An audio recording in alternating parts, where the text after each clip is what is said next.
and who, for that matter, was Hubert.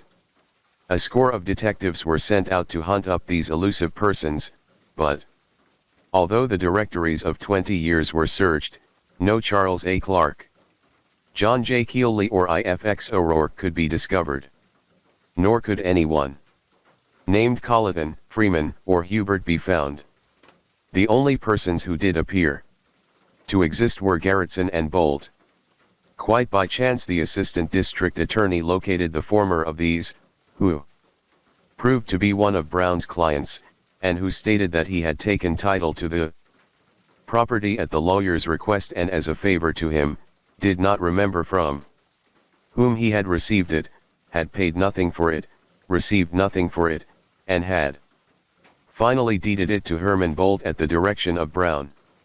Herman Bolt, an ex-judge of the municipal court, who had been removed for misconduct in office, admitted grumblingly that, while at one time he had considered purchasing the property in question, he had never actually done so, that the deed from Garretson to himself had been recorded without his knowledge or his authority, that he had paid nothing for the property and had received nothing for it, and had, at the instruction of Brown, conveyed it to Benjamin Freeman.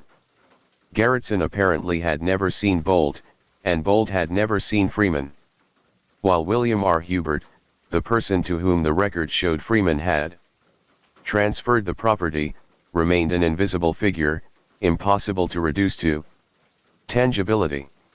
Just what Brown had attempted to do had done was obvious. In some way. Being a real estate lawyer, he had stumbled upon the fact that this valuable tract of land lay unclaimed. Accordingly, he had set about the easiest way to reduce it to possession. To make assurance doubly sure, he had forged 2 chains of title, one through an assumed heir and the other through the owner herself. Then he had juggled the title through a dozen or so grantees, and stood ready to dispose of the property to the highest bidder. There he stayed in the Tombs, demanding a trial and protesting his innocence, and asserting that if the district attorney would only look long enough he would find William R. Hubert. But an interesting question of law had cropped up to delay matters. Of course, if there was anybody by the name of Hubert who actually owned the property, and Brown had signed his name, conveying the same, to a deed to Leviton, Brown was guilty of forgery in the first degree. But the evidence in the case pointed toward the conclusion that Brown himself was Hubert. If this was so, how could Brown be said to have forged the name of Hubert, when he had a perfect legal right to take the property under any name he chose to assume? This was incontestable. If your name be Richard Roe, you may purchase land and receive title thereto under the name of John Doe, and convey it under that name, without violating the law. This as a general proposition is true so long as the taking of a fictitious name is for an honest purpose and not tainted with fraud.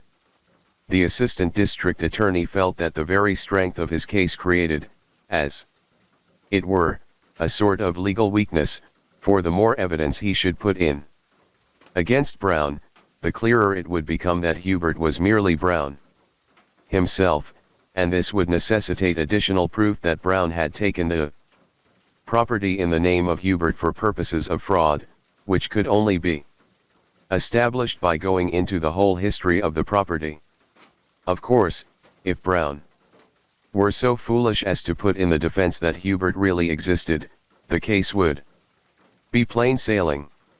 If, however, Brown was as astute as the district attorney believed him to be, he might boldly admit that there was no Hubert except himself, and that in taking title to the property and disposing thereof under that name, he was committing no violation of law for which he could be prosecuted.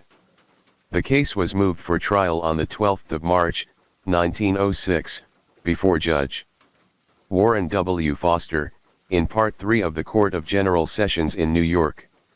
The defendant was arraigned at the bar without counsel, owing to the absence of his lawyer through sickness, and Mr. Louis Stuyvesant Chandler, the later lieutenant governor of the state, was assigned to defend him.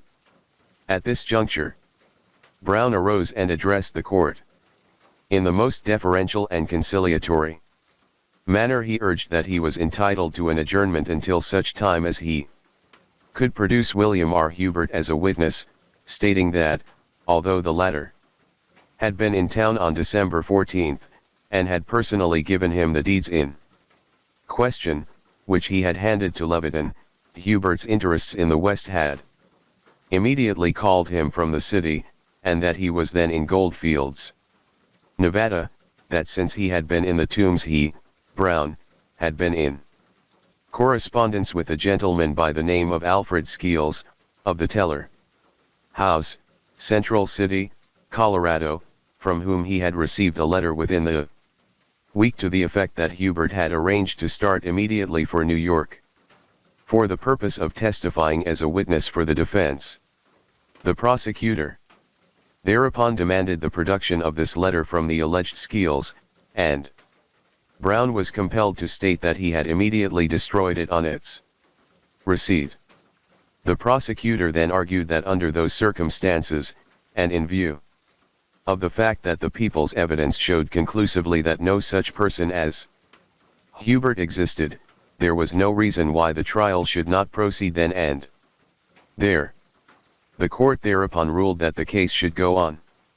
A jury was procured after some difficulty, and the evidence of Mr. Leviton received, showing that Brown had represented Hubert to be a man of substance, and had produced an affidavit, purported to be sworn to by Hubert, to the same effect, with deeds alleged to have been signed by him.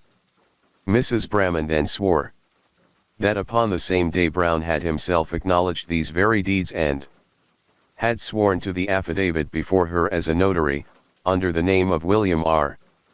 Hubert. Taken with the fact that Brown had in open court stated that Hubert was a living man, this made out a prima facie case. But, of course, the district attorney was unable to determine whether or not Brown would take the stand in his own behalf, or what his defense would be, and, in order to make assurance doubly sure, offered in evidence all the deeds to the property in question, thereby establishing the fact that it was originally part of the Peterson estate, and disclosing the means whereby it had eventually been recorded in the name of Hubert. The prosecution then rested its case, and the burden shifted to the defense to explain how all these deeds, attested by Brown, came to be executed and recorded. It was indeed a difficult, if not impossible, task which the accused lawyer undertook when he went upon the stand. He again positively and vehemently denied that he had signed the name of Hubert to the deed which he had offered to Leviton, and persisted in the contention that Hubert was a real man, who sooner or later would turn up.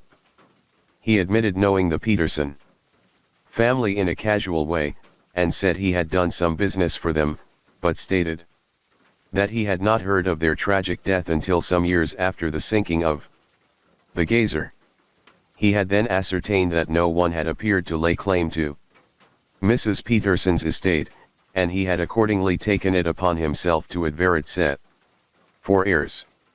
In due course Charles A. Clark had appeared and had deeded the property to Keeley, who in turn had conveyed it to O'Rourke. Just who this mysterious O'Rourke was he could not explain, nor could he account in any satisfactory manner for the recording in 1899 of the deed signed with Mary Peterson's mark. He said that it had turned up in O'Rourke's hands after O'Rourke had become possessed of the property through the action of the heirs, and that he had no recollection of ever having seen it before or having witnessed it. In the latter transactions, by which the property had been split up, he claimed to have acted only as attorney for the different grantors.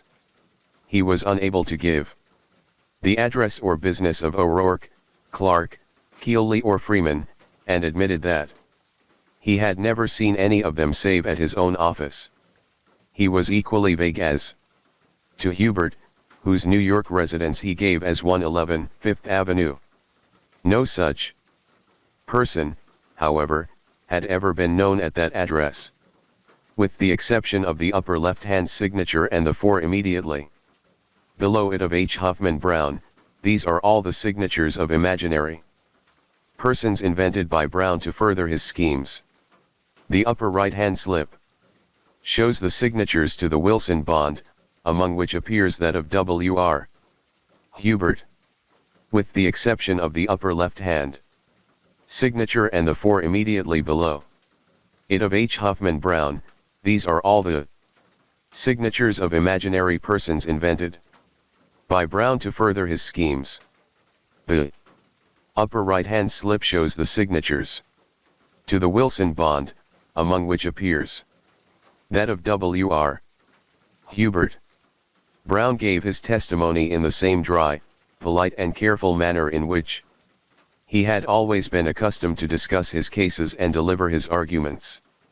It seemed wholly impossible to believe that this respectable-looking person could be a dangerous character, yet the nature of his offense and the consequences of it were apparent when the state called to the stand an old broom maker, who had bought from Brown one of the lots belonging to the Peterson estate.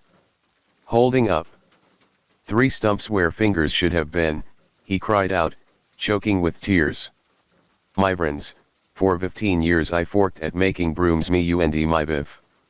From 5 in the morning until 6 at night, and I lose mine fingern trying to save enough money to buy a house that we could call our own. Then when we saved $800 this man come to us and he sold us a lot. We were very happy. Yesterday another man served me a paper that we must leave our house, because we did not own the land. We must go away. Where? We have no place to go.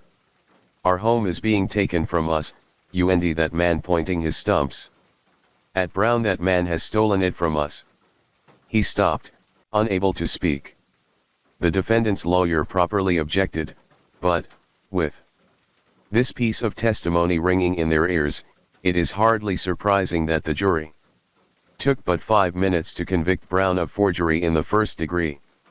A few days later the judge sentenced him to 20 years in state's prison. Then other people began to wake up. The Attorney General guessed that the Peterson property had all escheated to the state. The Swedish government sent a deputy to make inquiries. The Norwegian government was sure that he was a Norwegian, and the Danish that he was a Dane. No one knows yet who is the real owner, and there are half a dozen heirs squatting on every corner of it. Things are much worse than before Brown tried to sell the ill-fated lot to Leviton, but a great many people who were careless before are careful now. It soon developed, however, that lawyer Brown's industry and ingenuity had not been confined to the exploitation of the estate of Ebbe Peterson. Before the trial was well underway, the city chamberlain of New York notified the district attorney that a peculiar incident had occurred at his office, in which not only the defendant figured, but William R. Hubert, his familiar, as well. In the year 1904, a judgment had been entered in the Supreme Court, which adjudged that a certain George Wilson was entitled to a 1/6 interest in the estate of Jane Elizabeth Barker, recently deceased. George Wilson had last been heard of 20 years before, as a farmhand in Illinois, and his whereabouts were at this time unknown. Suddenly, however, he had appeared. That is to say, H. Huffman Brown had appeared as his attorney, and demanded his share of the property, which had been deposited to his credit with the city chamberlain and amounted to $7,500. The lawyer had presented a petition signed apparently by Wilson and a bond also subscribed by him, to which had been appended the names of certain sureties. One of these was a William R. Hubert. The same William R. Hubert who had mysteriously disappeared when his presence was so vital to the happiness and liberty of his creator. but the city chamberlain had not been on his guard, and had paid over the $7,500 to Brown without ever having seen the claimant or suspecting for an instant that all was not right. It was further discovered at the same time that Brown had made several other attempts to secure legacies remaining uncalled for in the city's treasury. In how many cases he had been successful will probably never be known, but it is unlikely that his criminal career dated only from the filing of the forged Peterson deed in 1896. Brown made an heroic and picturesque fight to secure a reversal of his conviction through all the state courts, and his briefs and arguments are monuments to his ingenuity and knowledge of the law. He alleged that his conviction was entirely due to a misguided enthusiasm on the part of the prosecutor, the present writer, whom he characterized as a novelist and dreamer. The whole case, he alleged, was constructed out of the latter's fanciful imagination, a cobweb of suspicion, accusation, and falsehood. Someday his friend Hubert would come out of the West, into which he had so unfortunately disappeared, and release an innocent man, sentenced, practically to death, because the case had fallen into the hands of one whose sense of the dramatic was greater than his logic. Perchance he will. Mayhap, when H. Huffman Brown is the oldest inmate of Sing Sing, or even sooner, some gray-haired figure will appear at the state capitol, and knock tremblingly at the door of the executive, asking for a pardon, or a rehearing of the case, and claiming to be the only original, genuine William R. Hubert. Such a denouement would not be beyond the realms of possibility. But more likely the request will come in the form of a petition, duly attested and authenticated before some notary in the West, protesting against Brown's conviction and incarceration, and bearing the flowing signature of William R. Hubert, the same signature that appears on Brown's deeds to Levitt and the same that is affixed to the bond of George Wilson, the vanished farmhand, claimant to the estate of Jane Elizabeth Barker. Story 9. 9/11 Investigation. They were the most lethal terrorist attacks in history, taking the lives of nearly 3,000 Americans and international citizens and ultimately leading to far-reaching changes in anti-terror approaches and operations in the U.S. and around the globe. Our investigation of the attacks of 9/11, codenamed Pent Bomb, short for Pennsylvania, Pentagon, and Twin Towers bombing, was our largest case ever. At its peak, more than half our agents worked to identify the hijackers and their sponsors and, with other agencies, to head off any possible future attacks. We followed more than 500,000 investigative leads, including several 100,000 tips from the public. The attack and crash sites also represented the largest crime scenes in FBI history. The events of 9/11 are forever etched in the minds of anyone old enough to remember the day. Those who were on the East Coast recall that it was a brilliant, clear morning.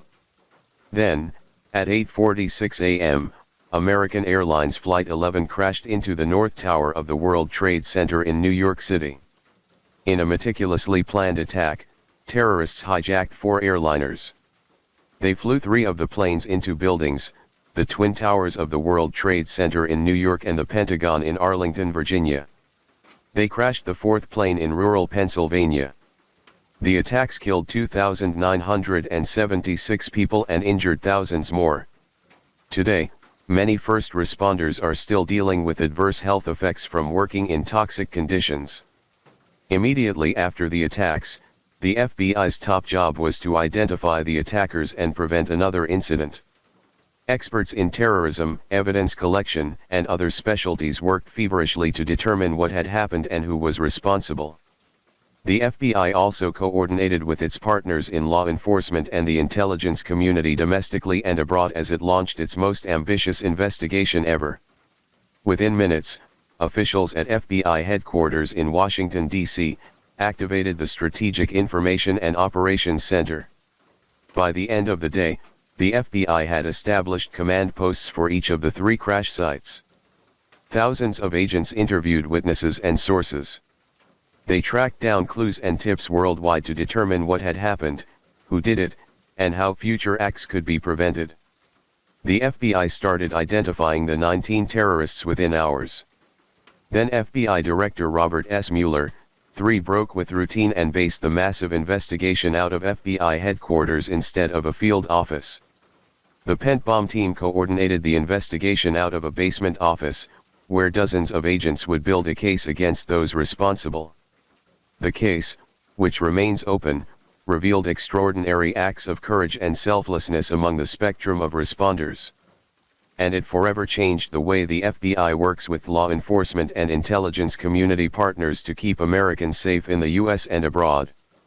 By the numbers, more than 4,000 special agents and 3,000 professional employees helped in the recovery and subsequent investigation of the 9/11 attacks, which challenged the FBI to deploy its assets efficiently and in innovative ways.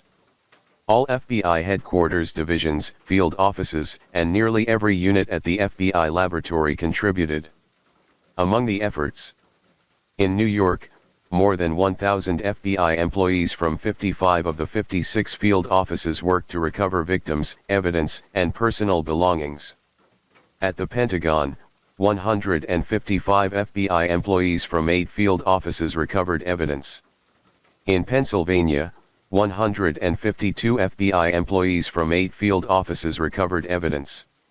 Special agents and personnel in at least 30 of the FBI's foreign offices tracked down leads and worked with international partners. The FBI responded to more than 500,000 investigative leads. Special agents conducted more than 167,000 interviews. The FBI collected and processed more than 150,000 pieces of evidence. Photographers took more than 170,000 pictures. Computer experts examined more than 35 terabytes of data in the first 30 days of the investigation alone. More than 70 agents and professional staff worked on the core investigative team. Scores of FBI laboratory personnel helped identify victims and hijackers through DNA.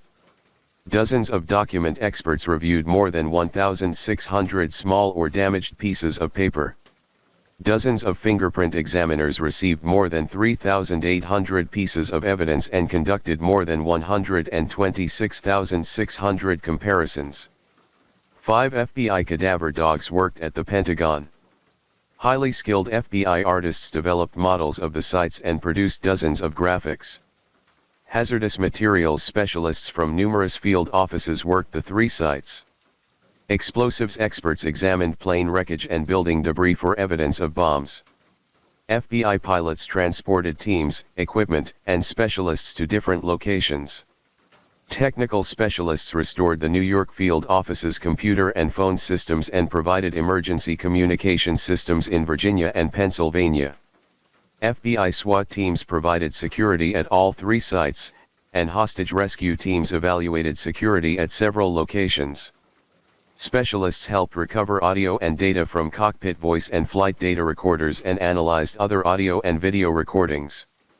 The FBI's Office for Victim Assistance, now the Victim Services Division, was created to serve thousands of victims and their families. The terrorists. The 19 men who hijacked and crashed the 4 planes were all trained by Al-Qaeda.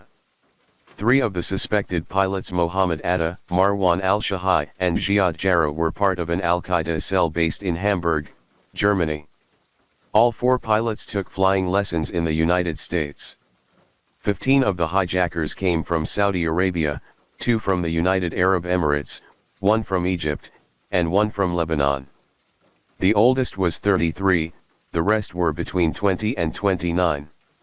The group also included 2 sets of brothers, Wael and Walid al-Shari on American Flight 11, and Nawaf and Salem al-Hajmi on American Flight 77. The hijackers began entering the United States in January 2000 to advance the plot.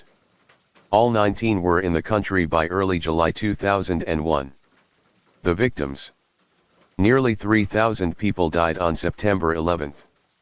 A 2-year-old girl on Flight 175 died with her parents on their way to Disneyland. An 85-year-old man on Flight 11 died alongside his wife on their way to her son's wedding. 8 children died, including 3 11-year-olds on Flight 77 taking a school trip. 3 college students died on Flight 93. The victims lived in New York, Washington, D.C., and 27 states.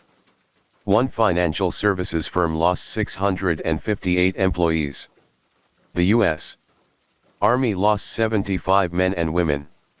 More than 400 first responders, including 60 law enforcement officers, were killed. Nearly 3,000 children lost a parent. The FBI family lost 2 members that day. Special Agent Lenny Hatton was assisting firefighters was inside the World Trade Center when the buildings collapsed. Former Special Agent John O'Neill was also killed in the collapse. Today, FBI Director Wray requires new special agents and intelligence analysts to visit the National September 11 Memorial and Museum to remind them of their role to protect the American people and to remember the sacrifices of their brothers and sisters who rose to the occasion and responded on September 11. When you have tough days, and I guarantee you, you will have tough days, remember this day and let it bring you back to the core of your job, Wray tells new agents and analysts. The stakes of the work we do. The people we do the work with. The people we do the work for. If you always keep those things front and center, you'll have an incredibly rewarding career at the Bureau and you'll leave the organization even better than when you found it. And our country will be better for it, too. Story 10. Blaine Norris and Ryan Trimble. The making of the film Through Hike, a ghost story, was falling apart, as was the impassioned dream of its 25-year-old director, Blaine Norris. A resident of Pennsylvania, Norris was known for being a horror movie geek, and a nerd. Norris was obsessed with making his first attempt at movie making a success. The last thing he wanted to do was return to his job at Harrisburg Insurance Company, where he worked as a computer technician. The opening scene. Norris camped out with a small group of amateur actors and actresses on the Appalachian Trail and began filming. The movie was about a group of young people hiking the Appalachian Trail who get murdered by the ghost of a coal mining baron. As the movie director, Norris had his friend and co-worker, Brian Trimble, who had his own equipment, film the scenes. An investor had put up $18,000 to complete the project. However, Trimble had put the project in peril by botching up the filming, causing the film to go over budget. The investor had withdrawn his money in frustration. As the cast rested for the night in their tents, Norris stayed up and pondered his situation. He was feeling the stress of not being able to pay for the film. He had lost his investor, and his credit cards were maxed out. Even worse, he had borrowed against his house without telling his wife. Further, she was frustrated with him for spending all of his time working on the movie. As he sat by the campfire, Norris could no longer ignore the obvious. He was heavily in debt and had run out of money to complete the film. Feeling defeated, Norris realized it was time to call it quits. He would gather his crew and return home the next morning. His lifelong dream had come to an end. That was all that he could think. The next morning, Norris drove home to his apartment. He and his family had moved there when the bank foreclosed on their house. He entered the apartment and found it empty. Everything was gone, including the furniture. He spotted a note and read it. It was from his wife. She explained that she could not take it anymore and she was taking her son and moving on. Standing alone in the barren apartment, Norris came to the realization that he had lost everything. He would have to return to his life as a computer technician. His dreams were not to be the proposal and rehearsal. The next day, Norris spent his lunch break with Trimble. Trimble confided with him about his own marital woes and Norris shared his hard luck story as well. Trimble told Norris he was sick of married life and his wife constantly following up on him. She always wanted to know where he was. He felt like his life was reduced to going to work and making his wife happy. This discussion resulted in the two men conspiring together to resolve their problems in a deadly manner. Trimble shared with Norris that he had taken out a $100,000 life insurance policy on his wife. He asked Norris if he would be willing to kill her. In turn, he would pay Norris the money that he needed to complete his film. Norris was interested. He thought about the idea of reviving his life's dream. Furthermore, his friend would be free of his wife. Norris's desire to be a director kicked in then took over, and he and Trimble spent the next few months planning the murder. He staged and repeatedly rehearsed the murder with Trimble, just as he did when he was directing his movie. On the day before the murder, Norris went to Kmart and bought work gloves, a box of plastic surgical gloves, a hooded sweatshirt, and pants. He also bought a knife with a 6-blade. Lights, camera, action, and murder. On January 10, 2003, their plan was put into action. Trimble and his wife, Randy, lived in a townhouse in the city of Harrisburg. While Randy was at work, Norris entered her garage and waited for her return. As he waited, he could not help dreaming about his future life as a movie director. He would have the insurance money to fund his film and make a major dent in his debt. Plus, he no longer had to put up with his wife's complaints. While Norris waited, Trimble was dining at a restaurant with friends. The dinner would provide Trimble with an alibi. Norris heard a car pull up in the driveway. It was Randy. She got out of the car and went inside her home. She slipped out of her work clothes and lay down on the couch to relax. Norris slipped out of the garage, threw a metallic object against her car, and then hid in the shadows by the side of the garage. As he hoped, Randy stepped out of her home to investigate. She inspected her car, but did not notice anything suspicious. She turned around and made her way back to her front door. Unbeknownst to her, Norris had already made his way inside her home. Norris lay in wait for her inside the hallway. When Randy returned to the living room, he bided his time until she had turned her back toward him. When she did, he pounced on her from behind. He put a rope around her neck and proceeded to choke her. Randy managed to place her fingers between the rope and her neck. Though she was choking, her fingers prevented Randy from killing her. Frustrated, Norris cursed at her and stabbed her with his knife 27 times. When he was done with her, Randy was completely covered in blood. Her hair was matted in it.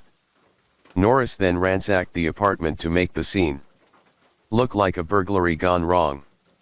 The detectives were suspicious when they investigated the crime scene. It was clear to them that Randy's murder had not been the result of a robbery, as they could tell the ransacking of the apartment had been staged. Eventually, Trimble confessed and agreed to testify against Norris to avoid the death penalty.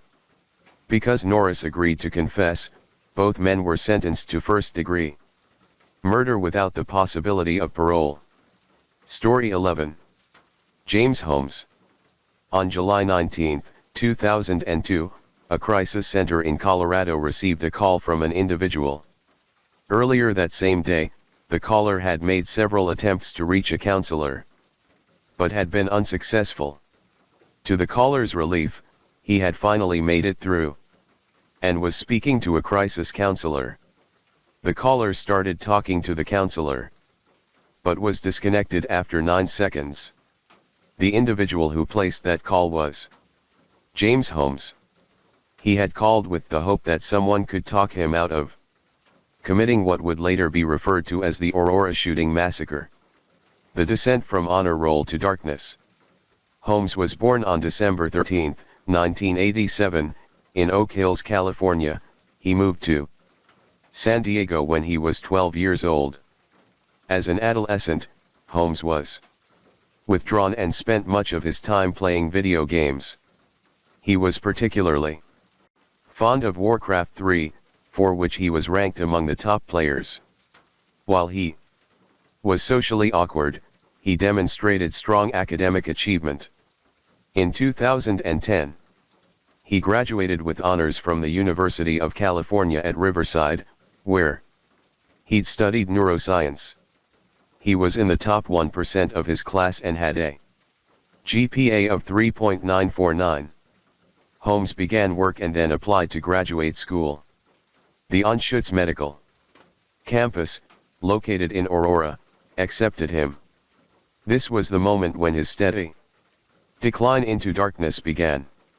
He found himself struggling academically for the first time in his life. Further, the girl he was dating, his first ever girlfriend, was losing interest in him and wanted just to be friends. The stress of graduate school and the thought of losing his girlfriend was taking a toll on him. Holmes's family had a history of mental illness. When he was younger, a therapist had suggested that he take medication. He saw 3 different therapists at the university and shared with each of them that he was having homicidal thoughts. The therapists did not consider him a risk because he had not articulated a plan to carry out his thoughts. Holmes became depressed and dropped out of graduate school, spending most of his time alone. The desire in him to harm others grew strong. He sent an email to the girl, telling her that he had thoughts of killing others. He also sent his diary, which detailed his homicidal thoughts, to his former therapist. He wanted someone to stop him, to convince him there was another way. In a last-ditch attempt, he called the crisis line but was disconnected. He hung up the phone. There was no turning back. The Dark Knight and the Gunman. On July 20, Holmes armed himself with a Glock 22 pistol, Remington 870 Express tactical shotgun, and a Smith & Wesson M&P15 rifle. He also equipped himself with an urban assault vest, a gas mask, canisters of gas, and over 6,000 rounds of ammunition. He got into his car and drove to the Aurora Theater. When he arrived at the theater, he parked his car and got out unarmed. He studied his surroundings as he walked to the theater. He purchased a ticket for the Batman film The Dark Knight Rises, bought some popcorn, and sat down to watch the movie. While all the other audience members were focusing on the movie, he was studying what was going on inside the theater and planning. Halfway through the movie, Holmes left his seat and exited the theater. As he walked toward his car, he passed a line of 400 people waiting to buy tickets. There would be plenty of people at the movies tonight on whom he could take out his vengeance. He returned to his car and took out his weaponry. He put on his urban assault vest, armed himself with his weapons, and put on his gas mask. Armed and ready, he walked toward the back of the theater and entered through an unlocked back door. The theater audience did not notice Holmes right away as they were focused on the movie. He tossed 2 gas canisters in the center of the theater and immediately began shooting people. The crowd screamed, and chaos broke out. Most of the audience went diving to the floor, using the seats in front of them as shields. Some people in the back rows tried to run for the exits. The air was filled with smoke, the sound of gunfire, and the sounds of crying and screaming. Suddenly, there was a strange silence. Holmes' rifle had jammed. The audience did not make a sound, hoping to avoid Holmes' detection. The silence was short-lived. he grabbed his Glock 22.40 caliber handgun and continued shooting. As his bullets sprayed the theater, some of them penetrated the walls and hit 3 audience members in the adjacent theater. When police arrived, they found Holmes standing by his car in the parking lot. He was cooperative and did not resist arrest. 12 people died in the massacre, another 70 were injured. The aftermath. During Holmes' competency hearing, 2 court-appointed forensic psychiatrists declared he was sane at the time of the shooting. While he was being evaluated, Holmes referred to the people that he had wounded as collateral damage, stressing that, at the time of the shooting, he was focused on how many people he could kill. On July 16, the jury in Holmes' trial returned a guilty verdict on 12 counts of first-degree murder, 140 counts of attempted first-degree murder, and 1 count of possessing explosives. He was sentenced to 12 consecutive life sentences, with an additional 3,318 years added. Story 12. Obsessively fantasized about killing those who he felt had done him wrong, especially girls. Online confessions and declarations. The online environment felt safe to Roger. He spent a lot of time in a misogynist chat room, which consisted of members who were involuntarily celibate. They would exchange hateful messages about women. He also opened a YouTube account on which he would post videos discussing the anger he felt and describing how his plans to get back at those who rejected him. Having never had a relationship with a female, Roger's first introduction to sex was through pornography, which he had seen a man viewing online in a cyber cafe.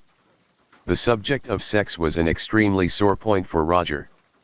It became even more so when he enrolled at the University of Santa Barbara and rented an apartment near Isla Vista, an unincorporated area near Santa Barbara. With all the co-eds around him, his anger toward women only grew as he realized that being in a college environment had not changed anything for him. From his distorted and narcissistic perspective, he saw himself as being superior to other males. He believed that he was the perfect partner for any woman. He saw himself as coming from money, being brilliant, and being the alpha male. He could not understand why women did not want to be with him. In his mind, he felt they deserved to be punished. In one YouTube video he said, "I'm 22 years old and still a virgin. I've never even kissed a girl. I've been through college for 2.5 years, more than that actually, and I'm still a virgin. It has been very torturous. College is the time when everyone experiences things such as sex and fun and pleasure. Within those years, I've had to rot in loneliness. It's not fair. You girls have never been attracted to me. I don't know why you girls aren't attracted to me, but I will punish you all for it. It's an injustice, a crime. Because I don't know what you don't see in me. I'm the perfect guy, and yet you throw yourselves at these obnoxious men instead of me, the supreme gentleman." Roger dropped out of the university soon after enrolling and found himself spending a lot of time online or watching young couples from a distance. Jealousy and envy were the two emotions that dominated his life. He had an uncontrollable fixation on watching young couples, which only caused his rage to grow. That rage deepened his commitment to work on his plans for retribution. Toward the end of April 2014, Roger started writing his manifesto, titled, My Twisted World, outlining his plan to carry out revenge on the world. The following are some excerpts from his manifesto. I am Elliot Roger. Magnificent, glorious, supreme, eminent, divine. I am the closest thing there is to a living God. Humanity is a disgusting, depraved, and evil species. It is my purpose to punish them all. On the day of retribution, I will truly be a powerful God, punishing everyone I deem to be impure. This is the story of my entire life. It is a dark story of sadness, anger, and hatred. It is a story of a war against cruel injustice. I didn't want things to turn out this way, but humanity forced my hand. Women should not have the right to choose who to mate and breed with. That decision should be made for them by rational men of intelligence.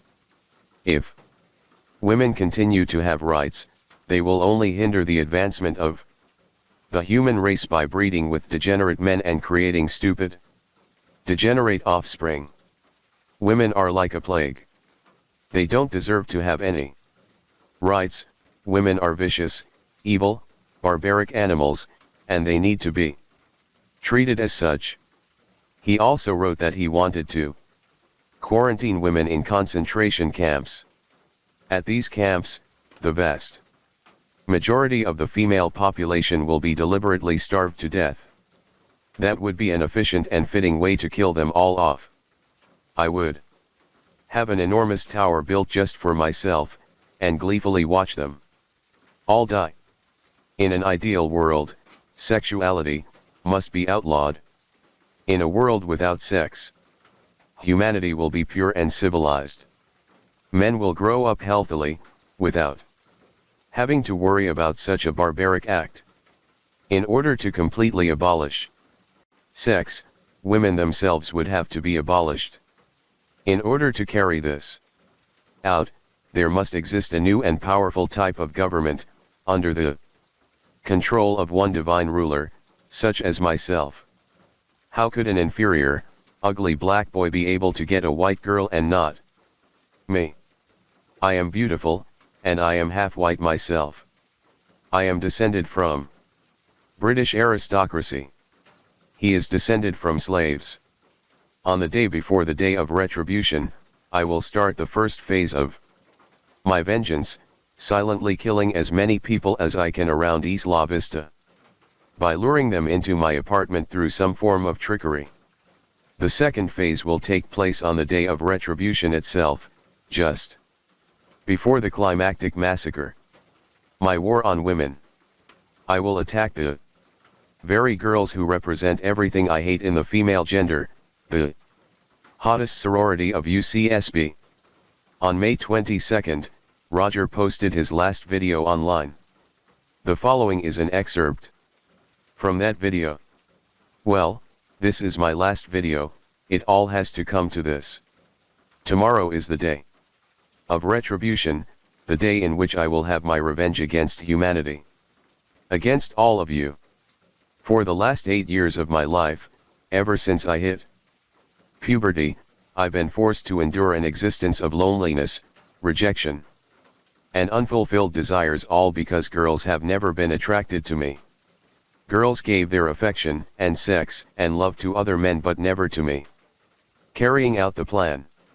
Roger had 3 roommates, Vihan Wang, Chen Yuanhong, and George. Chen Wang, aged 22, was a student at the University of Santa Barbara and was planning to move back in with his parents. Wang was getting frustrated with Roger's unsocial manner and the way he played loud music late at night.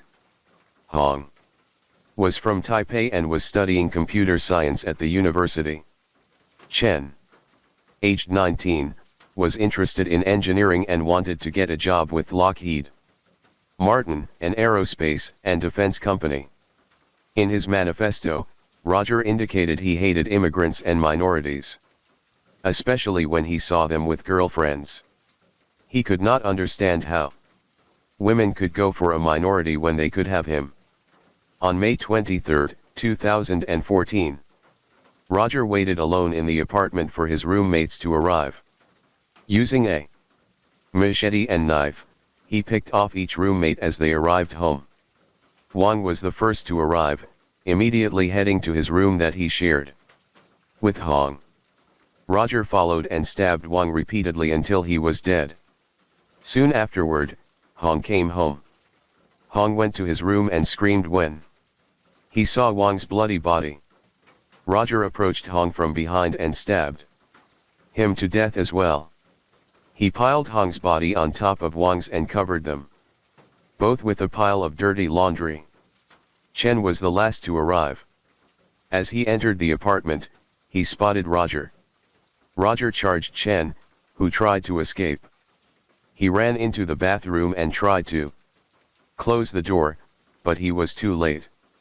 Roger forced his way inside the bathroom and stabbed him repeatedly. Chen's blood covered the tiled floor.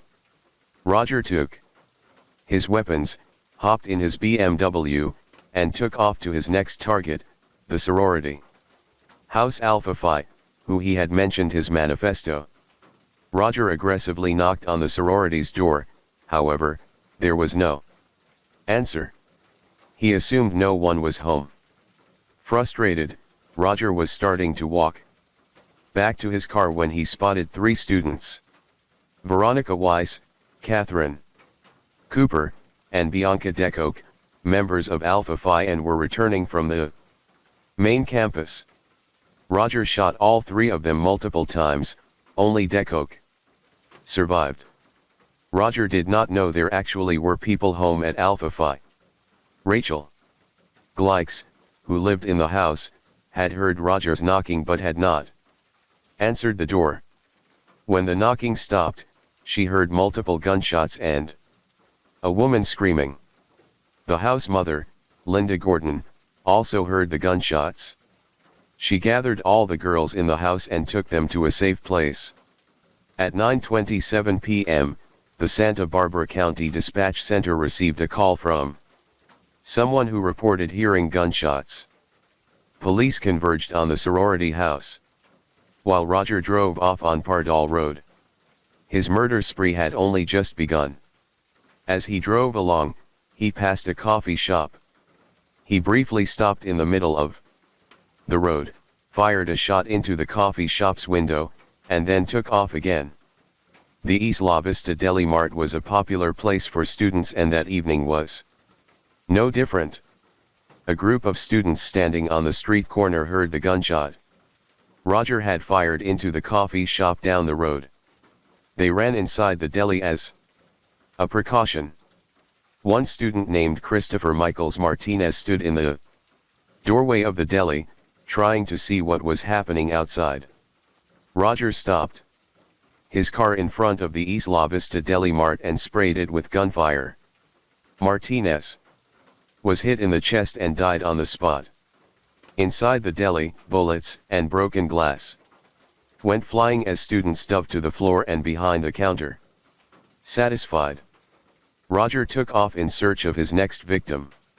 As he approached the corner of Embarcadero del Norte and Madrid Road, Roger spotted a man crossing the street.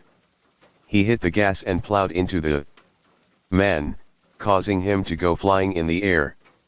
Remarkably, the man, Jinfu, received only minor injuries. Roger continued driving. He knew the police would catch up with him soon.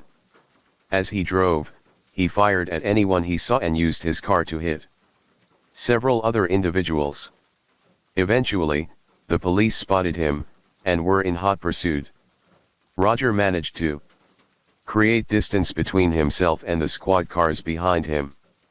Then he crashed into a parked car.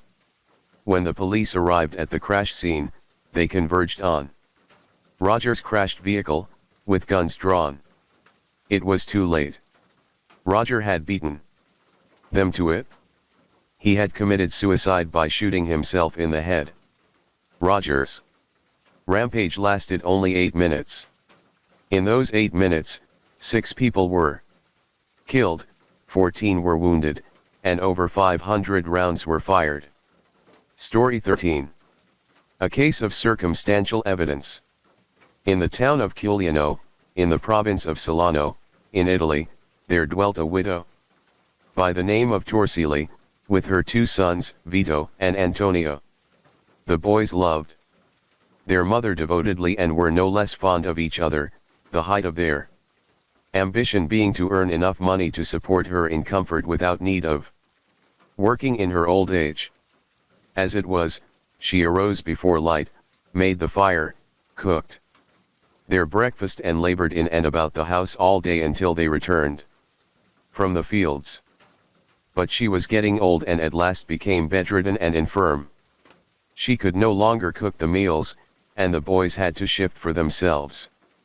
Moreover, instead of finding her standing at the door with a smile on her wrinkled face, welcoming them to supper on their return, the fire was always out.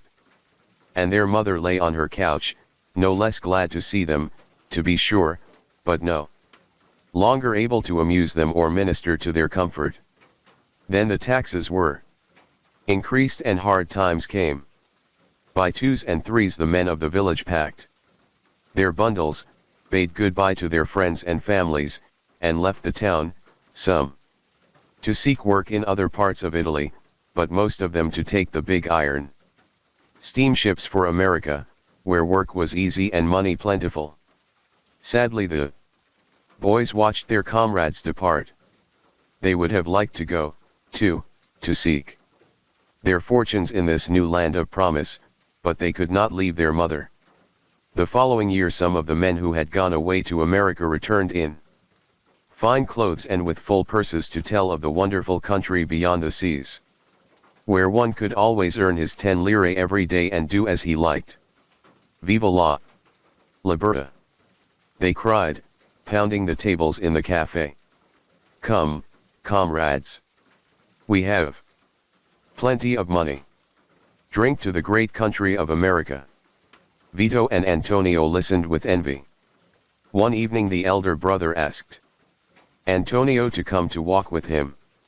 When they had gone a little way he said suddenly, Tony, I think I shall go to this America. We need more money to make our mother comfortable.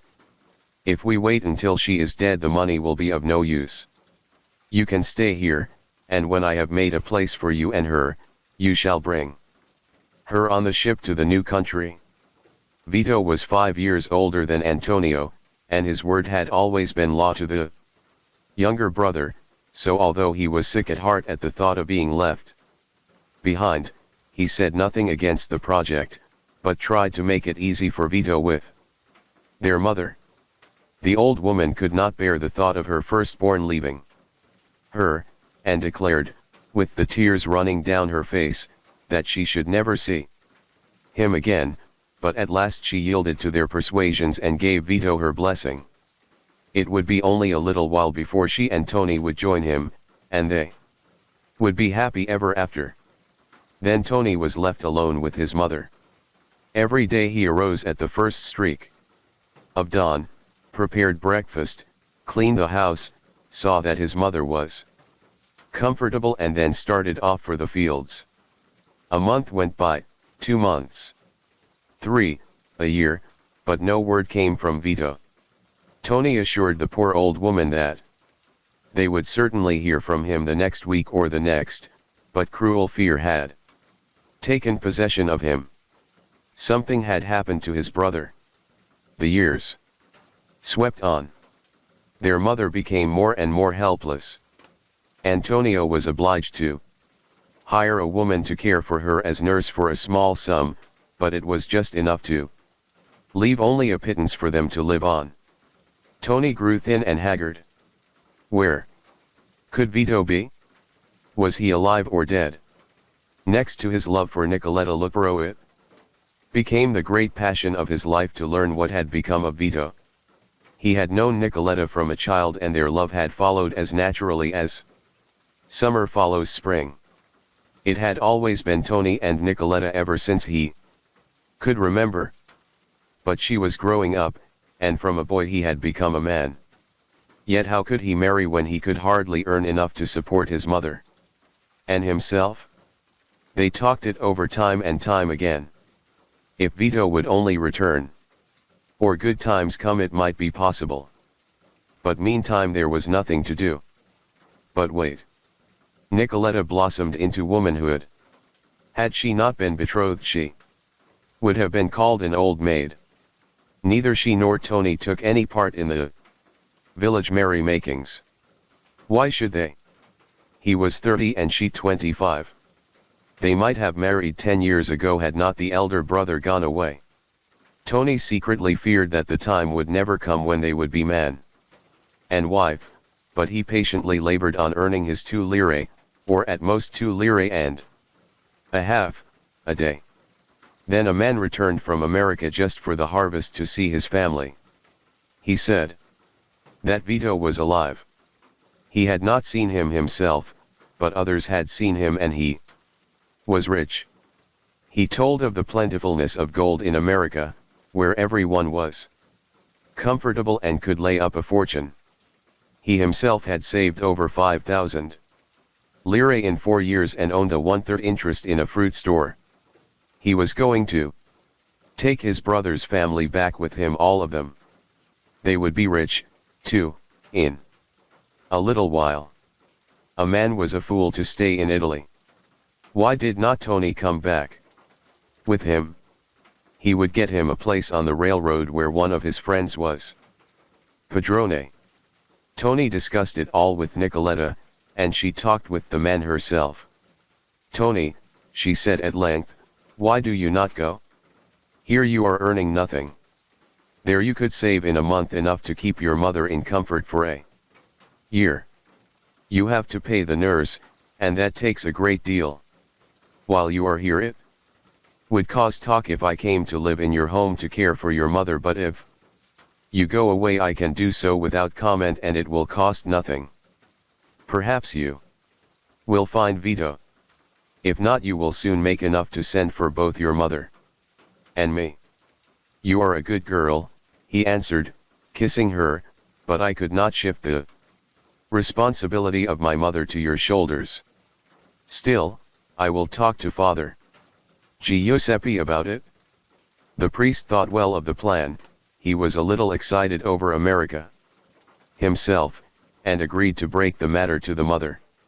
She begged Tony piteously not to go. He was her only surviving son.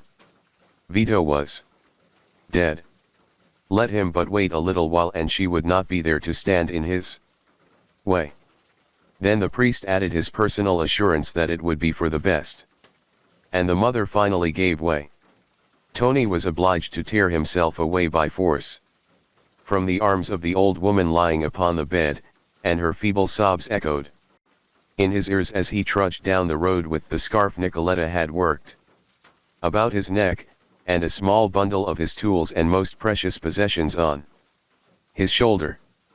A couple of miles farther on came another harrowing parting with his betrothed, and from the top of the next rise beyond he could see Nicoletta still standing at the crossroads gazing pitifully after him. Thus many an Italian, for good or ill, has left the place of his birth for the mysterious land of the Golden West. The voyage was for Antonio an unalloyed agony of seasickness and homesickness, and when at last the great vessel steamed slowly up the North River, her band playing and the emigrants crowding eagerly to her sides, he had hardly spirit enough left to raise his eyes to the mountains of huge buildings, from whose craters the white smoke rose slowly and blew away in great wind-torn clouds. Yet he felt some of the awakening enthusiasm of his comrades, and when once his feet touched earth again it was not long before he almost forgot his sufferings upon the ocean in his feverish anxiety to lose no time in beginning to save the money which should reunite him to Nicoletta and his mother. As soon as the vessel had docked, a blustering Italian came among the emigrants and tagged a few dozen of them, including Antonio, with large blue labels, and then led them in a long, straggling line across the gangplank and marched them through the muddy streets to the railroad train. Here they huddled in a dirty car, filled with smoke, and were whirled with frightful speed for hours through a flat and smiling country. The noise, the smoke, and the unaccustomed motion made Antonio ill again, and when the train stopped at Lambertville, New Jersey, the padrone had difficulty in rousing him from the animal-like stupor into which he had fallen. The Italians crowded together upon the platform, gazing helplessly at one another and at the padrone, who was cursing them for a lot of stupid fools, and bidding them get upon a flat car that stood upon a siding. Antonio had to be pushed upon it by main force, but the journey this time was short, and in half an hour he found himself upon an embankment where hundreds of Italians were laboring with pick and shovel in the broiling sun. Here he also was given a pick and told to go to work. Tony soon became accustomed to his new surroundings. Every night he and the rest were carried to Lambertville on flat cars and in the mornings were brought back to the embankment. The work was no harder than that to which he had been used, and he soon became himself again. Moreover, he found many of his old friends from Giuliano working there. In the evenings they walked through the streets of the town or sat under the trees playing mora and taco. His letters home were quite enthusiastic regarding the pleasant character of the life. To be sure, he could not write himself, but his old friend Antonio Strollo, who had lived at Valva, only a mile from Giuliano, acted as his amanuensis. He was very fond of Strollo, who was a dashing fellow, very merry, and quite the beau of the colony, in his wonderful red socks and neckties of many colors. Strollo could read and write, and, besides, he knew Antonio's mother and Nicoletta, and when Tony found himself unable to express his thoughts, Strollo helped him out. When the answers came, he read them to Tony and joined in the latter's pleasure. Tony himself soon became a favorite in Lambertville, for he was simple and gentle, and full of goodwill for everybody. He was very good-looking, too, with his handsome Roman profile, snapping black eyes and black curly locks. Yet he was sad always, especially so as since his arrival in America he had made no progress toward finding Vito. From time to time he met other Italians who had been working elsewhere, who thought they had seen him or someone that looked like him. But inquiry always elicited the fact that their desire to give him encouragement was greater than the accuracy of their memories. Of course, Antonio Strollo, who had become Tony's inseparable friend, shared all his eagerness to find Vito. In fact, Tony had no thought that he did not confide to his friend, and it was really the latter who composed the love letters to Nicoletta and the affectionate epistles to the mother. Every month Tony divided what he earned into 3 parts. One of them he deposited in the savings bank, another he invested in a money order which was sent by Strollo to Nicoletta for the mother, and the last he kept for himself. It was astounding how fast one really could make money if one was industrious. $40 a month, sometimes. That made nearly 70 lire to send to Nicoletta.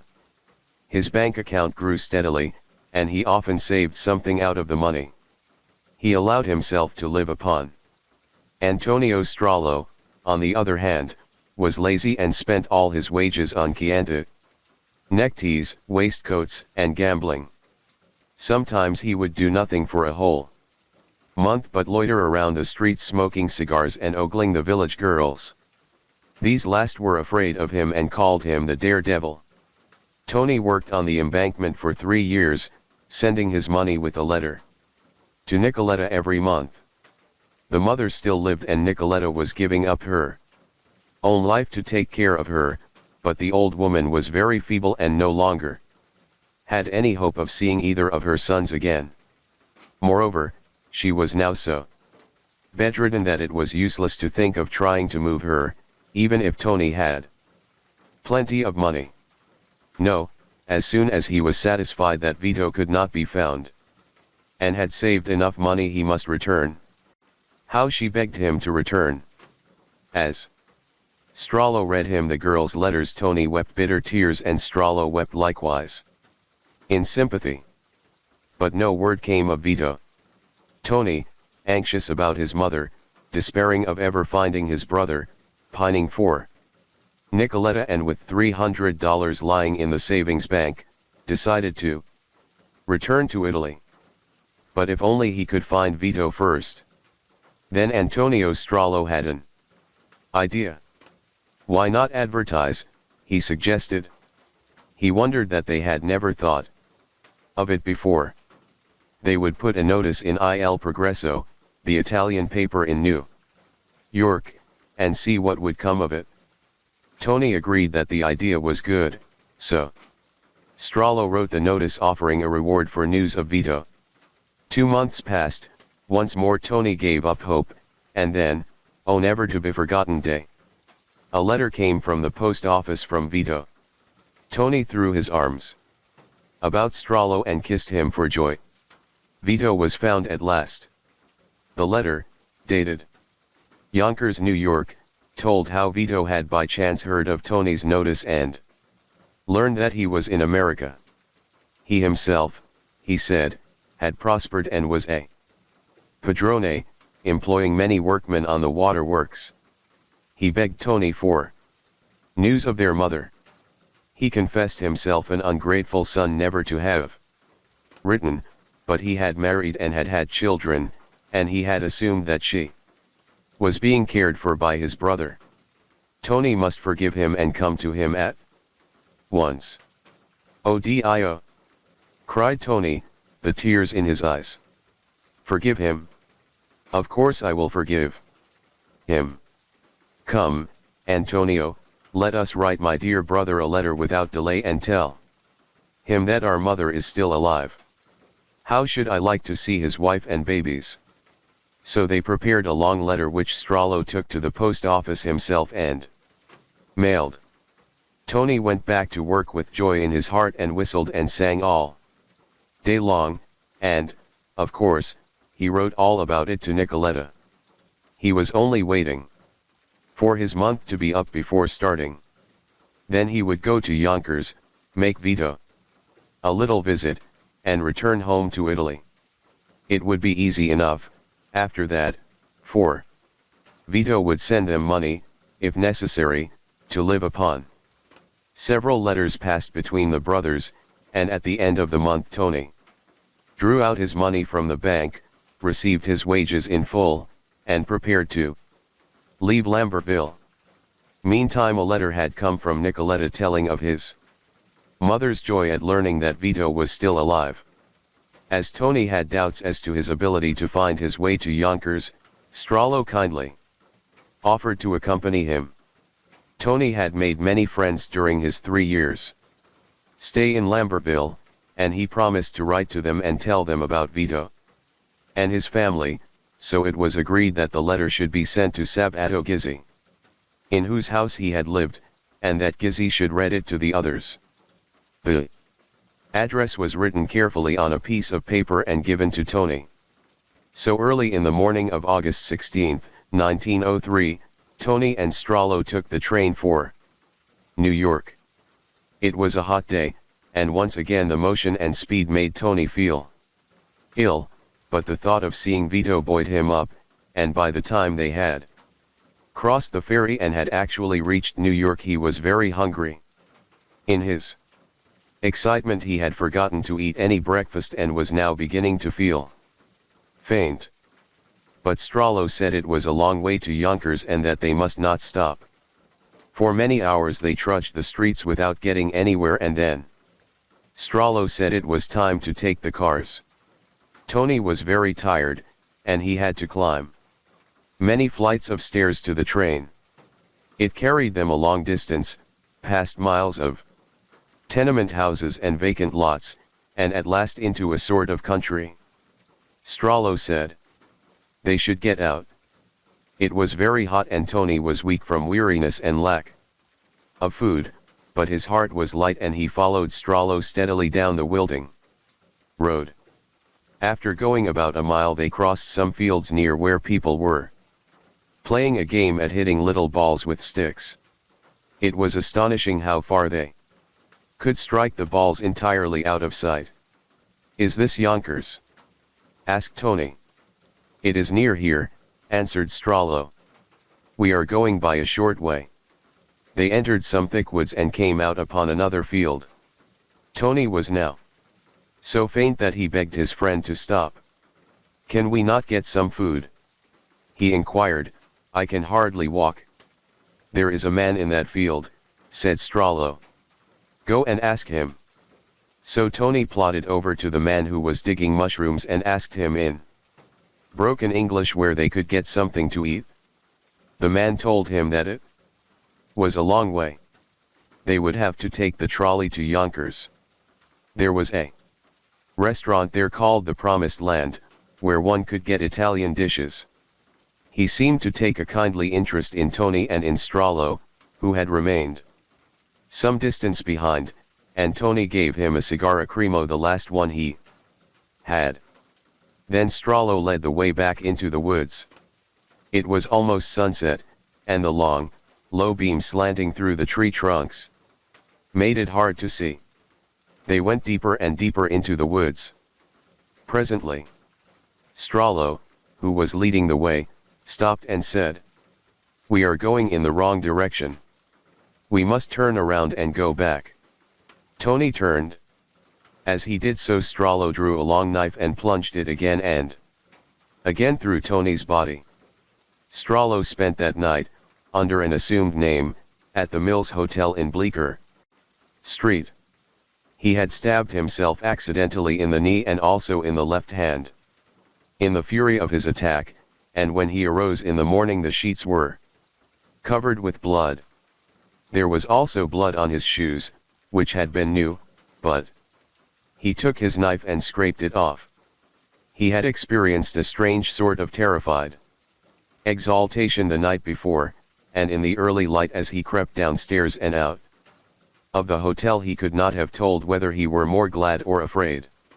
For he had $300 in his pocket, more than he had ever seen at any one time before, as much as a man could save in 2 whole years. He would be a king now for a long time. He need not work. He could eat, drink and play cards. And read some books he had heard about. As for finding him out, never. The police would not even know who Torsilli was, to say nothing of who had killed him, for he had removed, as he thought, everything in Tony's pockets. There would be a dead man in the morgue, that was all. He could go back to Lambertville and say that he had left Tony with his brother at Yonkers, and that would be the end of it. First, though, he would buy some new clothes. It was very early and the shops were hardly open, but he found one place where he could buy a suit, another some underclothes, and a third a pair of shoes. The shoemaker, who was a thrifty man, asked Strollo what was the matter with the shoes he had on, so Strollo craftily said they hurt his feet. Then he ate a hearty breakfast, and bought a better cigar than he had ever smoked before. There was a bookstore nearby and he purchased some books, Alto Amore and Sua Maesta e Sua Moneta, The Height of Love and His Majesty and His Money. He would read them on the train. He felt warm and comfortable now, and not afraid at all. By and by he went back on the train to Lambertville and smoked and read all the way, contented as the tiger is contented which has tracked down and slain a water buffalo.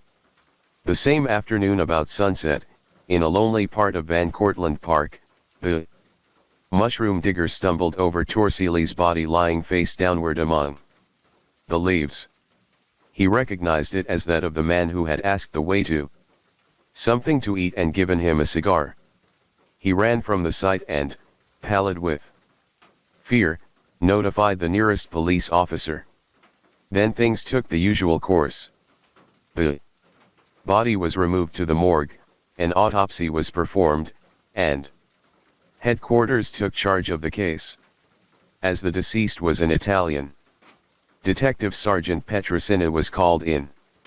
Torsilli's pockets were empty save for the band of a Cremo cigar in one waistcoat pocket and a tiny slip of paper In another, on which was penciled Sabato Gizzi, P.O. Box 239, Lambertville, New Jersey. Whether this last was the name of the deceased, the murderer, or someone else, no one knew. Headquarters said it was a blind case, but Petrosina shrugged his shoulders and bought a ticket to Lambertville. Here he found Sabato Gizzi, who expressed genuine horror at learning of Tony's death and readily accompanied Petrosina to New York, where he identified the body as indeed that of Torsili. He told Petrosina that Tony had left Lambertville in the company of Strollo on Thursday, August 16. This was Saturday, August 18, and less than 36 hours after the murder. Strollo, reading Alto Amore, and drinking in the saloon, suspected nothing. New York was 70 miles away, too far for any harm to come. But Monday morning, walking lazily down the street near the railroad station, Strollo found himself suddenly confronted by a heavily built man with a round, moon-shaped face, thickly covered with pock marks. Strollo did not like the way the latter's gimlet-like eyes looked him over. There was no time to turn and fly, and, besides, Strollo had no fear.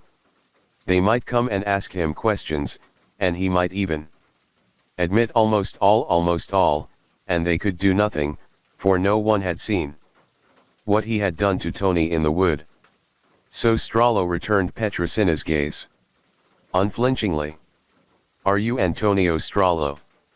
asked the detective, coming close to the murderer. "Yes, certainly, I am Antonio Strollo," replied the latter. "Do you know Antonio Torsili?" continued Petrosina. "To be sure," answered Strollo. "I knew him well," he added almost insolently. "Why did you accompany him to New York?" inquired Petrosina sharply. Strollo paled. He had not known that the police were aware of the fact. "I had errands in the city. I needed clothes," said Strollo. "He has been murdered," said Petrosina quietly. "Will you come to New York to identify the body?" Strollo hesitated. "Why, yes, certainly. I will go to New York." Then he added, thinking that his words seemed insufficient, "I am sorry if Torsili has been murdered, for he was a friend of mine." There was a wait of several hours before the train started for New York, and Strollo utilized it by giving Petrosina a detailed account of his trip with Torsili. He took his time about it and thought each statement over very carefully before he made it, for he was a clever fellow, this Strollo. He even went into the family history of Torsili and explained about the correspondence with the long-lost brother, in which he acted as amanuensis, for he had come to the conclusion that, in the long run, honesty, up to a certain point, would prove the best policy. Thus, he told the detective many things which the latter did not know or even suspect. Strollo's account of what had happened was briefly as follows. He and Tony had reached New York about 12 o'clock and had spent an hour or so in the neighborhood of Mott Street looking at the parade of San Rocco. Then they had started for Yonkers and gone as far as the terminal of the 2nd Avenue L. It was about 5 o'clock in the afternoon. They had got out and started to walk. As they proceeded, they suddenly had seen a man standing under a tree, and Torsili had said to Strollo, "That man standing under that tree looks like my brother." Strollo had replied, "You know I am not acquainted with your brother." As they reached the tree, the stranger had stepped forward and said to Torsili, "Who are you?" "Who? Me. My name is Antonio Torsili," had been the reply. "Who are you?" "I am Vito Torsili," had answered the stranger. Then the two had rushed into each other's arms. "And what did you do?" inquired Petrosina, as Strollo naively concluded this extraordinary story.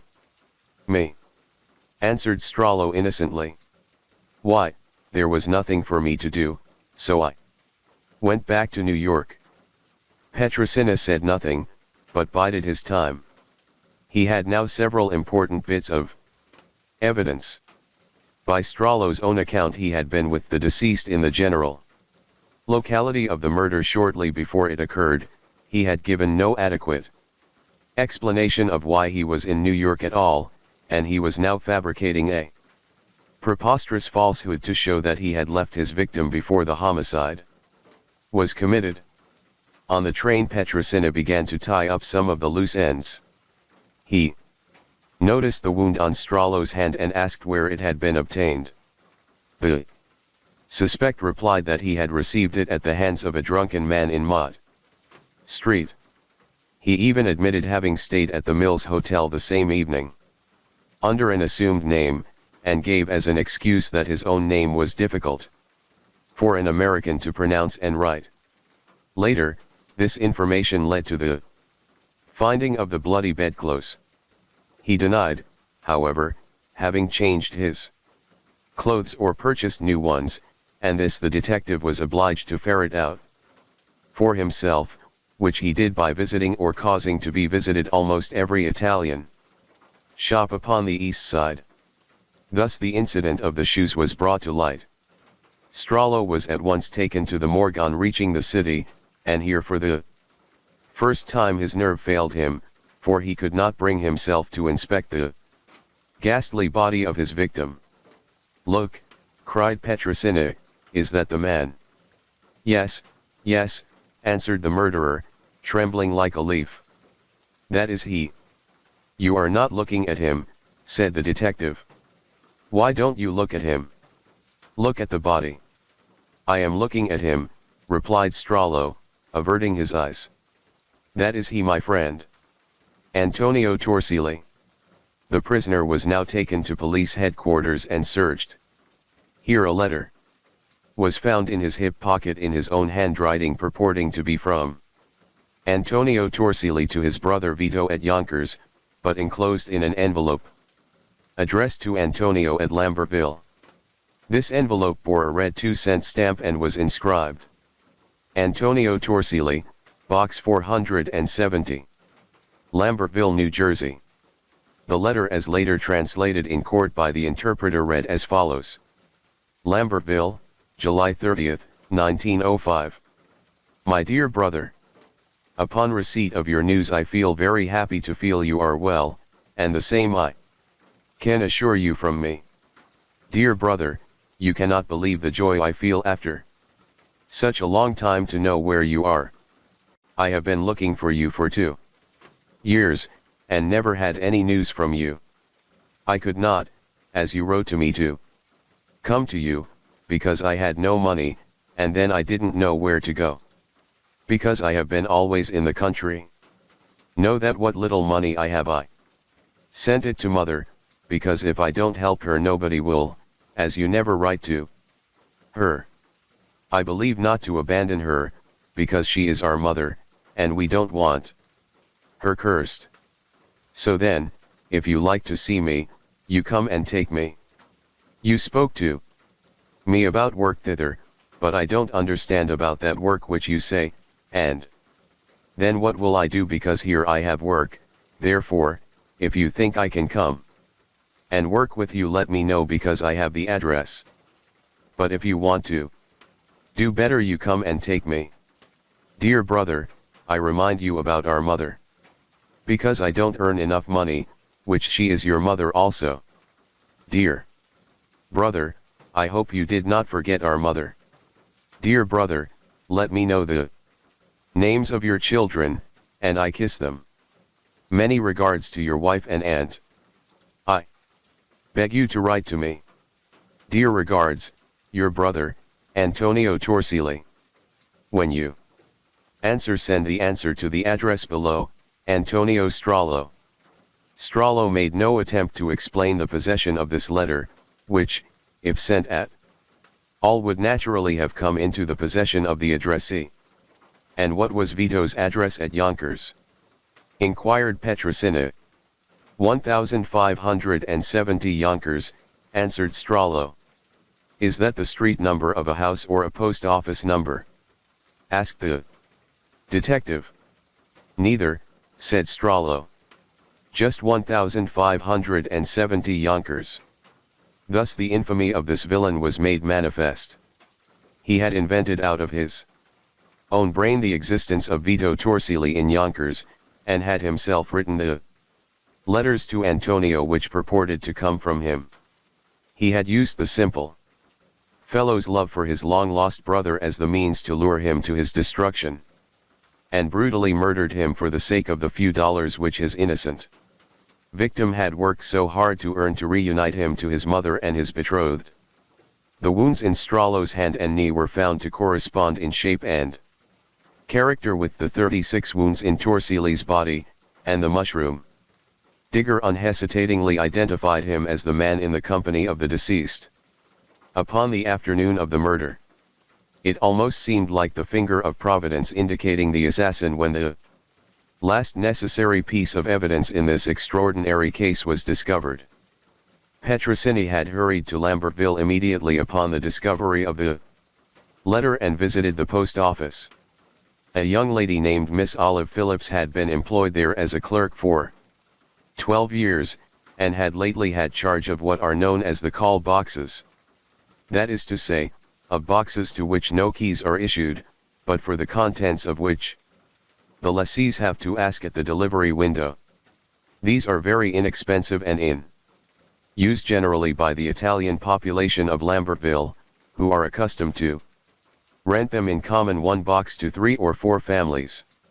She had noticed Strollo when he had come for his mail on account of his flashy dress and debonair demeanor. Strollo's box, she said, was number 420. Petrosini showed her the envelope of the letter found in Strollo's pocket. The stamp indicated that it had been cancelled at Lambertville on July 26. When she saw the envelope, she called Petrosini's attention to the fact that the stamp was a 2-cent red stamp, and said, to his surprise, that she was able to identify the letter on that account as one mailed by Strollo on July 26. As there is no local delivery in the town, she explained, drop letters, or letters mailed by residents to other residents, may be franked for 1 cent. Now, in the first place, no Italian in Lambertville, except Strollo, so far as Miss Phillips could remember, had ever mailed a letter to another Italian in the same town. A frugal Italian, moreover, if he had done so, would have put on only the required amount of postage. On the 26th of July, Strollo had come to the post office and pushed this identical letter through the window, at the same time handing her 2 cents and asking her to put on a red stamp for him. She had been surprised at this, and had at first thought of calling his attention to the fact that only a 1-cent stamp was necessary, but she had refrained and put on the stamp. At the same time she had noticed that it was addressed to Antonio Torsili, Lambertville, New Jersey. Strollo had then taken the letter and slipped it into the drop, and she had cancelled the stamp, taking the opportunity to examine the letter a second time. A stranger coincidence could hardly be imagined, and this observing young lady from the country was thus able to supply the most important link in the chain against the murderer, and to demonstrate conclusively that the wretch had himself been mailing in Lambertville the letters purporting to come from the fictitious brother in Yonkers. Strollo was now placed in the house of detention as a witness, a course frequently pursued when it is desirable to prevent a suspect from knowing that he is accused.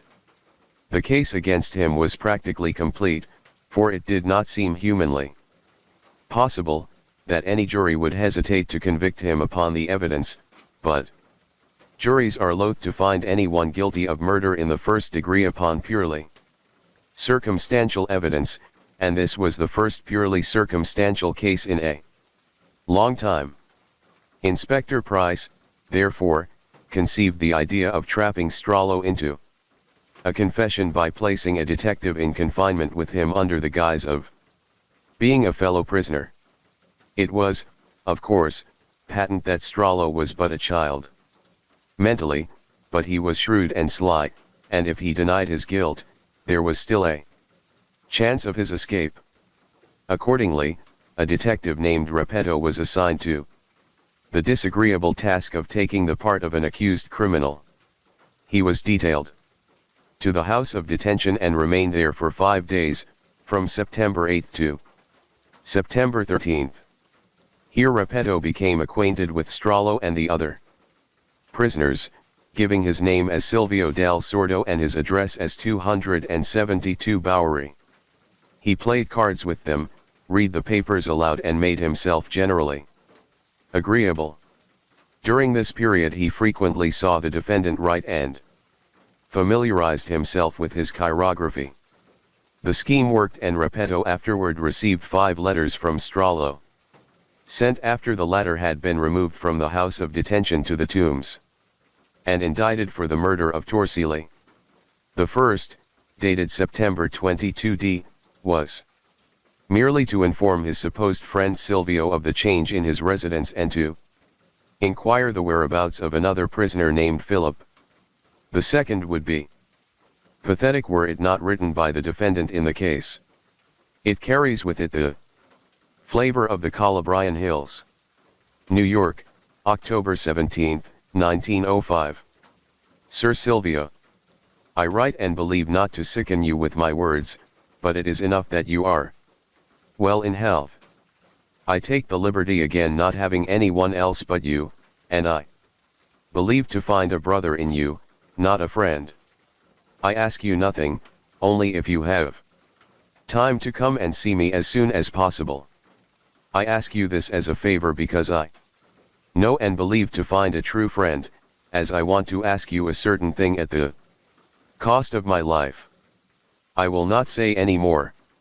Bring me 5 cents of paper and envelopes to write letters, and when you come I will give you the money. Nothing else. I am yours ever. Servant and perfect friend, Strollo. The third letter from the perfect friend to his equally perfect friend is an extraordinary combination of ingenuity and ignorance. It contains the only suggestion of a defense, that of an alibi. New York, October 30, 1905. Esteemed friend, with retard I answer in receiving yours. I was very, very glad. I believe all you told me, and I am grateful, and hope you will not betray me, because you know it will cost the life of a poor unfortunate. So do as you told me, keep things to ourselves. If you wish to help me you will do me a great service, and if God helps me, you can dispose of my life. So I will have you called unexpected, saying that I did not know if you remembered. So if you are called, the first thing you must do is to make believe to look at me, and then you say you remember of having seen me looking at the pictures in front of place where you work, and you asked me if I wanted my pictures taken, and I said no. If they ask at what time, say 5:20 or 5:30 p.m., and that you spoke with me for quite a while. If they ask how was he dressed, the coat was black, the shoes russet, the trousers with white stripes, which is the one I am now wearing, what tie, I don't remember, I only know he was well dressed. The hat was brown. If they ask did he have a mark on his hand, say no, he had a ring with a black stone. How many times did you see him, say that after your work you were going around Mott Street and you saw me again, and how it was 8 o'clock or past 8 and you saw me with a handkerchief around my hand. And you said to me, why I had my hand so. And he answered that someone struck him.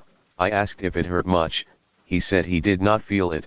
Did both of you go to drink? No. Where else did Strollo go?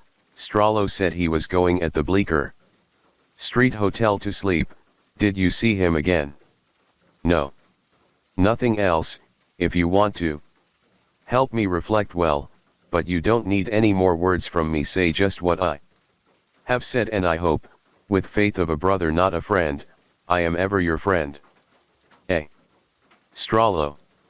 It may, and probably will, appear to the reader that a clearer case of guilt could hardly be established, but the action of juries is always problematical, and this was a case composed entirely of circumstantial evidence. The jury would be obliged to find that no reasonable hypothesis consistent with the innocence of the accused could be formulated upon the evidence.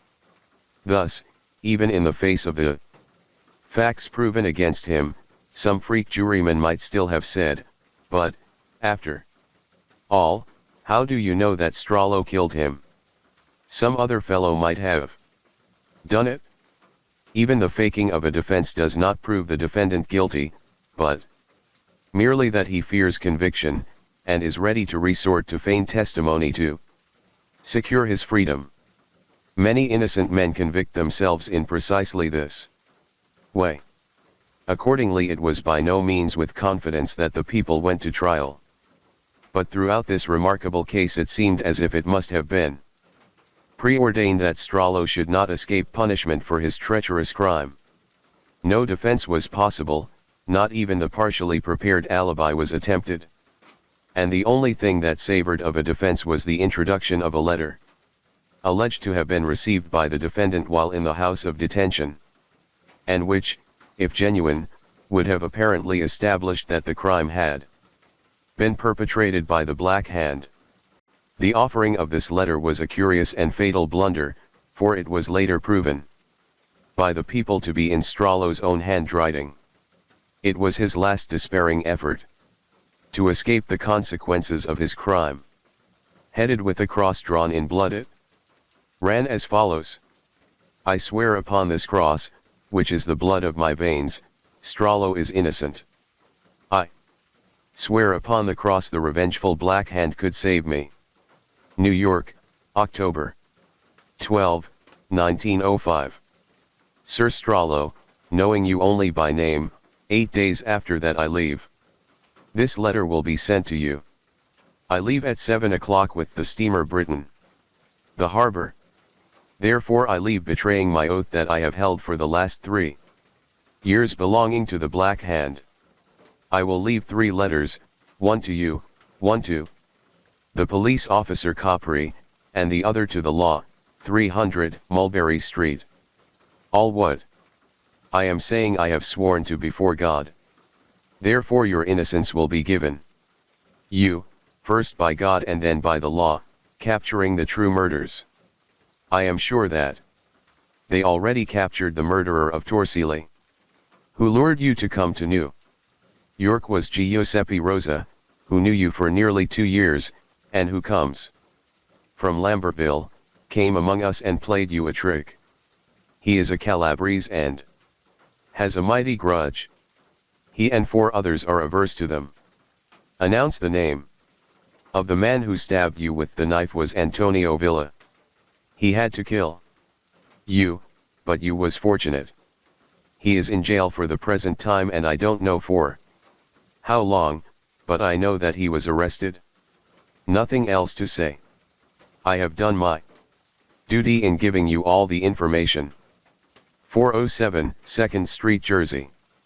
First page of the Black Hand letter written by Strollo, and put in evidence at his trial, placing the murder of Torsielli upon members of that imaginary secret organization. This letter convicted him. First page of the Black Hand letter written by Strollo, and put in evidence at his trial, placing the murder of Torsielli upon members of that imaginary secret organization. This letter convicted him.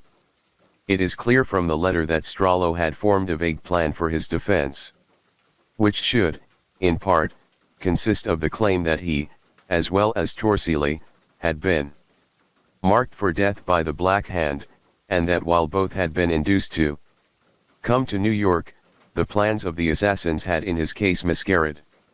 The reader has already observed that purely for the purpose of securing his continued interest in the present narrative the writer has, as it were, told his story backward, reserving as long as possible the fact that the finding of the beloved Vito was a pure fiction invented by the murderer.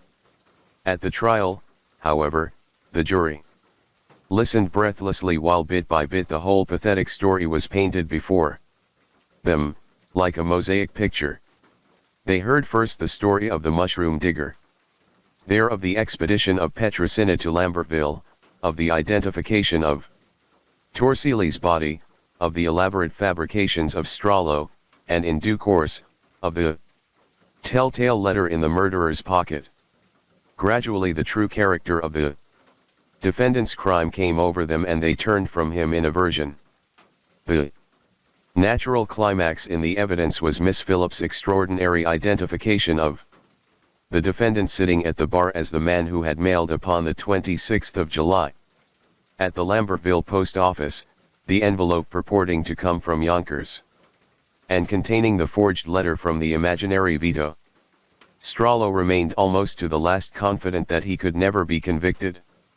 But when his own letters in prison were introduced in evidence he turned ashen, pale and stared fixedly at the judge. The jury deliberated but 15 minutes.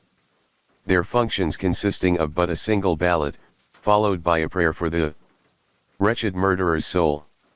Then they filed slowly back and, in the waning light of the summer afternoon just 1 year after the murder, and at the precise hour at which Strollo had killed his victim, pronounced him guilty of murder in the first degree. In due course his conviction was sustained by the Court of Appeals, and on March 11, 1908, he paid the penalty for his crime in the electric chair. Story 14. The Typewriter's Confession. The estate sale smelled of mothballs and regret when antique dealer Jacob Whitlock first saw the 1937 Underwood typewriter. Its keys were yellowed with age, but the ribbon was fresh, too fresh for an object that hadn't been used in decades. First click. Jacob tested the typewriter in his shop that night. The E-key stuck. As he walked away to get oil, 3 sharp clicks echoed through the empty store. When he returned, the paper read, Emma Grace Wilcox, missing since October 17, 1983, check the well. The police report confirmed it. Emma Wilcox had vanished after school in '83. They'd searched the old Henderson well but found nothing. Until Jacob showed them where to dig. The list grows. Over the next week, the typewriter produced. Daniel Ruiz, 1991, bones found where it specified beneath an oak tree. Cyril Yang, 1978, class ring discovered in a drainage pipe. Thomas O'Connell, 1989, remains located behind a false wall in his childhood home. Each victim had disappeared within 20 miles of Jacob's shop. Each name appeared in perfect chronological order. Each typed with distinct pressure patterns as if different hands had used the machine. The breakthrough. Jacob found the connection in newspaper archives. All the missing persons had last been seen near the Red Quill bookshop, owned by Luther Graves from 1965 to 2003. Graves had been questioned but never charged. His typewriter printed alibis were always ironclad. The shop's inventory included one 1937 Underwood typewriter, sold in 2004 estate sale. 37 first edition crime novels, each about missing persons. A ledger with coded entries matching the victim's disappearance dates. The final message. At 3:17 a.m., the typewriter sprang to life while Jacob watched. Luther Graves, 2003, look under the keys. Beneath the typewriter's mechanism, Jacob found a child's tooth wedged near the M key. Fingerprint smudges in dried ink, matched to multiple victims. A tiny scroll reading, they live in the words now. The shop's secret. The abandoned Red Quill bookshop's basement revealed. A wall of handwritten stories describing each disappearance. A collection of personal items arranged like museum exhibits. Luther's final journal entry. The typewriter remembers everything. When you press a key, it keeps part of you forever. I've made them immortal. Now who will tell my story? Epilogue. The typewriter sits in evidence lockup. But guards report clicking noises at night. Fresh names appearing on blank paper. Ink fingerprints that match no living person. Jacob keeps one souvenir, a single keycap Luther had hidden in his journal. The M key. For missing.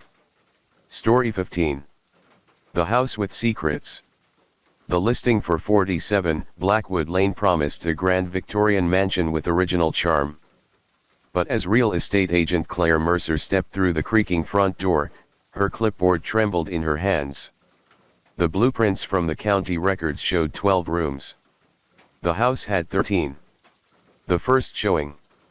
Claire's laser measure gave conflicting readings in the master bedroom. The west wall was 6 inches too shallow, just enough space for something. Her first potential buyers, the Wilkersons, never showed up for their afternoon appointment. When Claire called, Mrs. Wilkerson sounded confused. "We cancelled yesterday. Some man called saying you'd moved the showing." No one at her office had made that call. The missing room. That night, Claire spread the original 1891 architect's plans across her kitchen table. The differences were subtle but chilling. The pantry was 2 feet narrower in reality. The staircase had 1 extra step. The third-floor hallway extended further than the plans showed. Most disturbing was the small rectangular space between the library and dining room, a room that didn't exist when she'd toured the house. The wall that wasn't there. At 3:17 a.m., Claire's phone buzzed with an alert. The motion sensors at 47 Blackwood had been triggered. The security feed showed static for exactly 47 seconds. A shadow moving through the library. Then a door appearing where solid wall should be. When Claire arrived, she found fresh scratches around the library's baseboards. The scent of cedar and wet earth. A child's marble rolling from nowhere across the floor.